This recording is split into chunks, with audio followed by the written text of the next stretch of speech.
Good morning guys. तो आज का सुबह नाश्ता मैंने स्टार्ट किया खरना से। ये छठ पूजा का प्रसाद है, क्योंकि अभी छठ पूजा चल रहा है, तो छठ पूजा का प्रसाद ही था, तो उसको ही मैं एज ए नाश्ता ले लिया। ठीक है। और नाश्ता करते करते मैं सोचा कि क्यों ना मैप विजिट कर लूँ। लाइक रूम में मैप लगा होता है, और सब सबसे अच्छा यूटिलाइज जो टाइम का है वो है कि नाश्ता करते करते या फिर स्नैक करते करते, स्नैक जब लेते हो तो उस समय आप एक छोटा सा बोल सकते हैं टाइम निकाल करके आप मैप विजिट कर लीजिए। इससे होता क्या है कि आप ब्रेकफास्ट भी कर लोगे और मैप भी आपका दिमाग में छापने लगेगा। क्योंकि मैप के लिए आप एक्स्ट्रा अलग से टाइम नहीं निकालोगे कि आज मैप पढ़ना है, आज ये पढ़ना है। ठीक है, तो मैप थोड़ा थोड़ा बीच बीच में देखना चाहिए। और breakfast is the best time. ठीक है। तो अभी एक बच्ची है, देखो बहुत नटखट है, और ये रूम में बार बार आ जाती है। तो ये आ जाती है बार बार, इसको कुछ बोल देता हूँ तो ये तुरंत भाग जाती है, जैसे अभी भाग गई। ठीक है। और मैप में political map is the best one. आप पॉलिटिकल मैप भी रखिए अपने रूम में, आप पॉलिटिकल मैप भी देखिए। देखिए ये है पॉलिटिकल मैप, इसमें बहुत सारा जो जितना मोन्यूमेंट्स है या जितने फेमस प्लेसेस है, सारा कुछ इसमें हाईलाइटेड है। और साथ ही साथ स्टेट का कैपिटल भी है। ठीक है, बहुत सारा स्टेट का कैपिटल आपको पता ही होगा, बट बहुत सारे ऐसे हैं जो थोड़ा उसमें कंफ्यूजिंग रहता है। ठीक है, तो आप डे टू डे लाइफ में अगर देखोगे मैप को तो आप सारा कुछ दिमाग में छप जाएगा। ठीक है।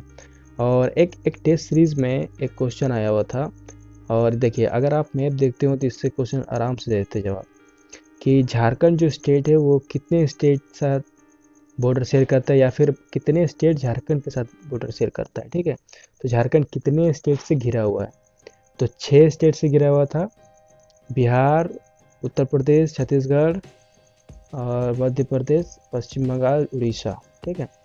और उसके साथ ही साथ अब मैं स्टार्ट करता हूँ अपना टू डू लिस्ट में math, chemistry, current affair, reasoning और टेक्निकल सब्जेक्ट पढ़ना है। ठीक है। तो रोज़ की तरह फर्स्ट मैंने मैथ को सिलेक्ट किया, और मैथ 51 क्वेश्चन आज प्रैक्टिस करना था, क्योंकि लास्ट डे मैंने 50 क्वेश्चन प्रैक्टिस किया था, इसीलिए आज एक प्लस यानी 1 प्लस करके 51 क्वेश्चन प्रैक्टिस करना है। ठीक है, क्योंकि एग्ज़ाम नियर टू है। लाइक दिसंबर के सेकेंड वीक में एग्ज़ाम होगा आरआरबी जेई का। ठीक है।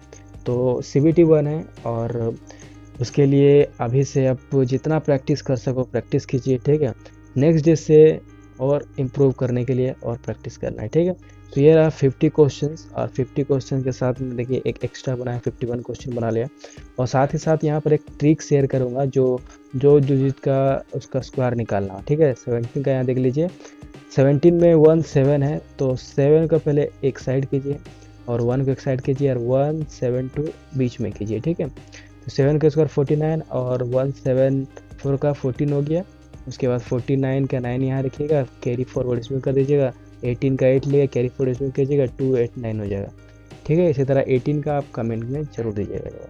ठीक है, टाइम देखिएगा 12 बजने को है, और मैंने फर्स्ट स्लॉट यहाँ कंप्लीट कर लिया। तो नेक्स्ट स्लॉट में आ गया हूँ, जो कि टेक्निकल मैंने लिया, क्योंकि टेक्निकल सब्जेक्ट में थोड़ा टाइम टेकन होता है, इसलिए इसको पहले आप लिपटा लीजिए। क्योंकि आप जब पहले लेफ्ट आएंगे तो आपका एक एनर्जी रहता है हर चीज़ को करने के लिए। ठीक है। आप साइंस, करंट अफेयर इस सब में थोड़ा एनर्जी से भी आप चला लोगे काम। ठीक है। तो यहाँ पर मैंने टेक्निकल सब्जेक्ट लेक्चर देखा। ठीक है, लेक्चर देखने के बाद उसके साथ साथ प्रीवियस ईयर क्वेश्चन उस टॉपिक से रिलेटेड, प्रीवियस ईयर क्वेश्चन नहीं कि पूरा सब्जेक्ट का ही मैंने उठा लिया, प्रीवियस ईयर क्वेश्चन के जिस टॉपिक का लेक्चर आप लिए हैं उससे रिलेटेड जितना प्रीवियस ईयर क्वेश्चन मिलता है उसको आप कंप्लीट कर लीजिए। ठीक है। और इसी के साथ अब लंच टाइम हो गया। लंच टाइम में मैंने सिंपल दाल भात सब्जी खाया, और आज छठ पूजा का पहला अर्घ था, तो घाट में भी आया था। ठीक है, एक परे के साथ। और छठ पूजा का हार्दिक शुभकामनाएं आप सभी को। और उसके बाद मैं घर आने के बाद करंट अफेयर का सेक्शन था, जो करंट अफेयर स्लॉट में था, वो करंट अफेयर को मैंने देखा। जितने भी प्रीवियस ईयर सॉरी जितने भी प्रीवियस नोट्स बनाए थे करंट अफेयर का, उसको मैंने टाइम टू टाइम रिवीजन के तौर पर आज रिवीजन कर लिया है। ठीक है।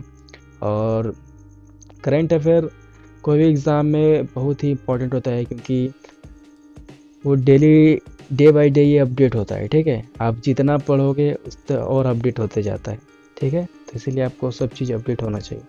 तो करेंट अफेयर मैंने जितना भी नोट्स बनाया था उसको सारा चीज़ एक बार रिव्यू कर लिया, एक बार सारा कुछ देख लिया, और यहीं पर मेरा ये करंट सेक्शन का भी कंप्लीट हो जाता है। नेक्स्ट स्लॉट में आ गया। अब नेक्स्ट स्लॉट में मैंने केमिस्ट्री लिया, क्योंकि आज टू डू लिस्ट में केमिस्ट्री था, तब केमिस्ट्री को मैंने लिया। और केमिस्ट्री में भी था कि इम्पॉर्टेंट रिएक्शंस था, तो इम्पोर्टेंट रिएक्शन मिल नहीं रहा था, बस बुक से ही जो प्रीवियस ईयर था उसी को मैंने थोड़ा नोट किया। और साथ ही साथ बहुत सारे ऐसे केमिकल नेम होते हैं, उसका केमिकल फार्मूलाज होते हैं। ठीक है, like baking soda, washing soda, तो इस तरह के सब भी एग्ज़ाम में पूछ दिए जाते हैं। क्योंकि एक बार कैल्शियम ऑक्सीक्लोराइड पूछ दिया था, ब्लीचिंग पाउडर का फार्मूला, तो इस तरह का फार्मूला एग्ज़ाम में पूछ जाते हैं डायरेक्टली, तो ये सब आपको पता होना चाहिए। ठीक है, तो ये केमिस्ट्री का हुआ मेरा स्लॉट पूरा।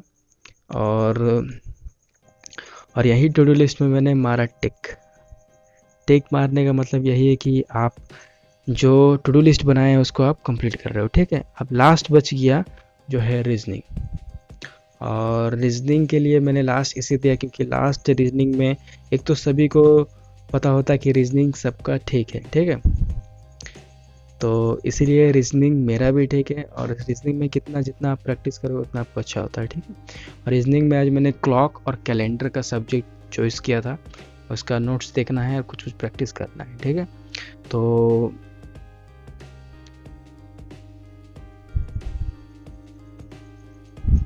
रीजनिंग बनाने से पहले मैंने डिनर कर लिया, क्योंकि रात हो चुकी थी। डिनर कर लिया, हल्का डिनर करना था, और डिनर करते करते मैंने थोड़ा सा फिर अपने नोट्स की ओर देखा, नोट्स की ओर फॉर्मूलाज वगैरह एक बार रिव्यू कर लिया, क्विक रिव्यू हो गया। ठीक है, ऑलमोस्ट सारा टू डू लिस्ट का जितना भी टास्क था कंप्लीट कर लिया। तो ये रहा टू डू लिस्ट, और टू डू लिस्ट में एक सिर्फ बचा है रीजनिंग, और रीजनिंग में 2 टॉपिक क्लॉक और कैलेंडर। तो इसका क्वेश्चंस प्रैक्टिस करना है, क्योंकि इसमें ज़रा मिस्टेक होता था, इसका कंसेप्ट में जो फॉर्मूला यूज़ होता है वो मिस कर रहा था, इसलिए इस टॉपिक को मैंने आज इंक्लूड किया है रीजनिंग में। ठीक है, तो लास्ट अपलोड के बाद ये ब्लॉग कंप्लीट हो जाएगा और मिलेंगे नेक्स्ट में। और ये यूट्यूब का मतलब कि पहली बार है जो यूट्यूब में लगातार 3 वीडियोज़ डाला, डे 1, डे 2, डे 3 और ब्लॉग स्टडी। पहले भी डालता था बट बीच में ब्रेक हो जाता था, क्योंकि सारा इंक्लूड नहीं कर पाता था, क्योंकि अगर कुछ मिस हो जाता था फिर मैं डालने में भी मुझे ख़राब लगता था कि मिस होने के बाद। अभी कंटिन्यू 3 डे डाला हुआ। ठीक है, और देखिए, अगर आप मेरे चैनल में नए हैं तो चैनल को सब्सक्राइब कर लीजिएगा, बेल आइकन दबाइएगा, और लाइक, शेयर और एक कमेंट जरूर कीजिएगा कि वीडियो कैसा लगा और वीडियो का कौन सा पार्ट आपको अच्छा लगा। ठीक है, तो चलिए मिलते हैं नेक्स्ट व्लॉग। ठीक है, तो लास्ट सेशन में रीजनिंग देखा, रीजनिंग का प्रीवियस ईयर क्वेश्चंस को थोड़ा बहुत लगाया, ज़्यादा नहीं, थोड़ा बहुत लगाया, क्योंकि अभी सोचेंगे कि सारा कुछ मैं बता रहा हूँ तो सारा कुछ ही परफेक्ट पढ़ लिया, ऐसा नहीं। कुछ नोट्स मैंने बनाए, कुछ नहीं बना, तो कुछ जितना हो सके अपनी ओर से किया। ठीक है, और बस आज के लिए टू डू लिस्ट में इतना ही था रीजनिंग का, और मिलते हैं कल नेक्स्ट ब्लॉग के साथ और कुछ नया इंक्रीमेंट के साथ, कुछ नया चेंजेस के साथ। ऐसा नहीं कि सेम रूटीन फॉलो करूँगा, क्योंकि एग्ज़ाम नियर है और अभी लगभग दिन पर दिन घटते जा रहा है, तो अभी टेस्ट सीरीज़ भी स्टार्ट करना पड़ेगा, तो टेस्ट सीरीज़ भी टू डू लिस्ट में कल से ऐड होगा।